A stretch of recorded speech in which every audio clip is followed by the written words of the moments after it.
Exemple B, on a ici affaire au même projectile qui est lancé du même édifice d'une hauteur de 50 mètres.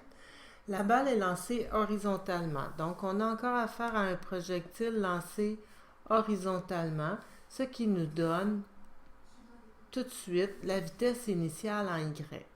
Et en plus, on donne la vitesse en X qui est de 5 mètres secondes. En A, on demande combien de temps la balle prendra-t-elle pour toucher le sol. Alors, ce qu'on cherche, c'est le temps, delta t, et le delta t, on peut l'utiliser avec les données en X autant qu'avec les données en Y. Sauf que dans ce cas-ci, on ne peut pas utiliser la formule du delta X parce que la vitesse en X est égale à delta X sur delta T. Je ne pourrais pas isoler delta T dans ce cas-là avec la vitesse en X seulement.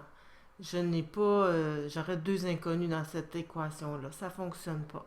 Donc, je suis obligée d'aller dans les équations verticales du MRUA. Quand on n'a pas la vitesse finale, on n'a pas le choix d'utiliser cette formule-là. Mais puisqu'on est dans un projectile qui est lancé horizontalement, cette section-ci disparaît à cause de la vitesse initiale qui est nulle. 0 fois du temps, ça fait 0.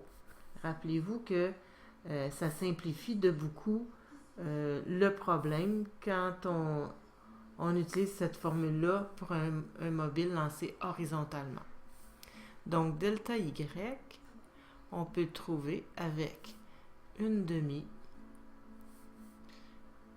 fois moins 9,8 mètres secondes carrés fois du temps au carré. C'est le temps qu'on cherche. Le delta T, on le connaît. Le delta T, pas le delta T, mais le delta Y, on le connaît parce que c'est lancé d'une hauteur de 50 mètres.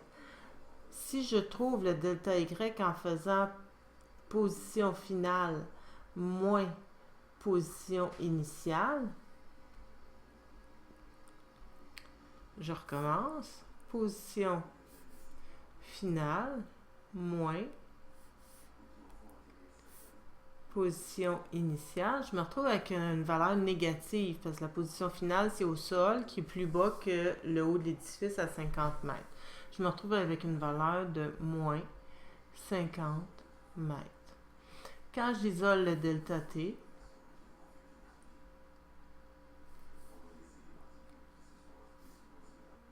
j'obtiens un delta T égal à 3,2 secondes. 3,2 secondes, c'est la réponse qu'on cherche pour l'exemple B A.